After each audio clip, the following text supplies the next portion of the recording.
Welcome back to World Crisis Radio. Webster Griffin Tarpley here in Washington, D.C. Now, the other question where the Anglo-American insanity comes to the fore, this strange mood that we are seeing. In the case of Syria, it's a kind of a resentment, it's embarrassment, it's frustration among these elites. They're not getting what they want. They want regime change. What's wrong? What's wrong with our bloody color revolution and Arab Spring strategy today, this year, and this decade? Not working. And then Ukraine, and here, what have we? The attempt of the Western powers to use these right-wing groups, reactionary groups, racist, ultra-nationalist, and when you say nationalist in this part of the world, it doesn't really mean nationalist. It means racist in terms of a nation. That Ukrainians hate Russians, hate Poles, hate foreigners, hate Jews, all the different groups that Tyahnybok is documented as hating.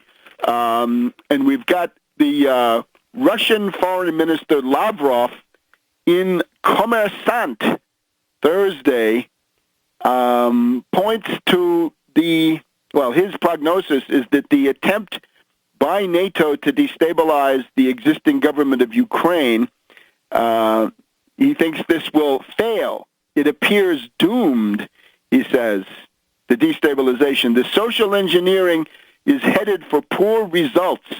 Look at the consequences of external interference in Iraq, Afghanistan, or Libya. No export of revolution can succeed.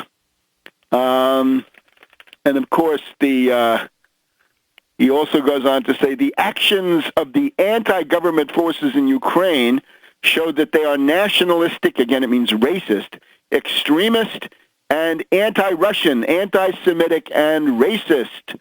So those extremists are being supported by the West, right? We've talked about Tyahnybok, we've talked about Yats, right? Yat the rat, the people, the friends of the foul-mouthed and obscene Victoria Nuland. These are very dangerous things, once again, because this is the one part of the world, really the only one at the moment, where nuclear forces confront each other directly on the ground, in particular.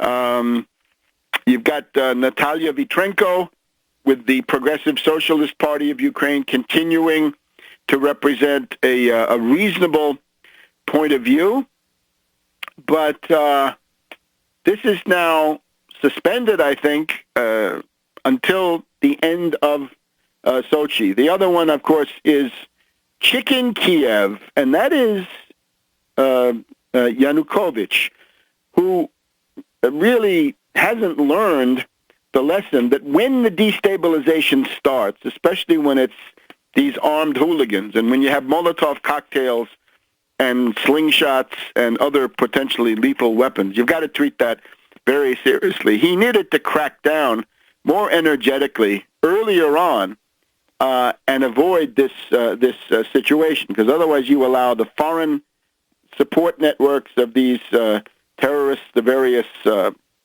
racists in this case at least, with a sprinkling of terrorists among them, the people who throw the Molotov cocktails at the cops, you let their foreign network mobilize. Now, from the U.S. point of view, it's got to be clear, Ukraine must never become a member of NATO. And in the background, while this is going on, there are these continuing attempts to get Georgia into NATO. No, no, no.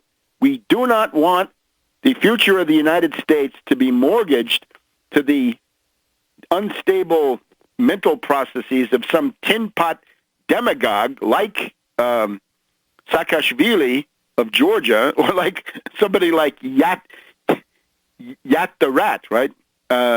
Or Tyahnybok, or any of these other people, right? We don't want to be militarily committed to defending them because their entire existence is based on provocation. They will not be able to solve any economic problems. That's not in their skill set.